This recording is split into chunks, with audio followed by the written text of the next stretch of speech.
من همزمان میتونم به 15 زبان زنده دنیا حرف بزنم و تولید محتوا کنم. This AI helps you easily connect and communicate with people around the world, allowing you to land professional international work projects.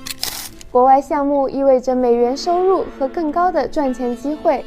На персидском языке, но когда он преобразован на другой языk, движения моих gub и rta полностью синхронизированы. O dille eş zamanlı ilerliyor. Bu da video çıktığımızın doğal görünmesini sağlıyor.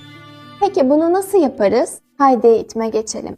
وارد سایت هوش مصنوعی هیجی میشیم و لاگین میکنیم. از قسمت هوم ویدیو ترنسلیشن رو انتخاب میکنیم. روی گزینه اول کلیک میکنیم. ویدیومون رو آپلود میکنیم و صبر میکنیم تا آپلود شه. بعد زبان مد نظر برای ترجمه شدن ویدیوتون رو انتخاب میکنید. سپس گزینه ترنسلیت رو بزنید تا ترجمه انجام بشه و ویدیوتون رو دانلود کنید. This AI enables you to effect. اگه به تولید محتوای خلاقانه با هوش مصنوعی علاقه‌مندی، یه سر به پیجم بزن.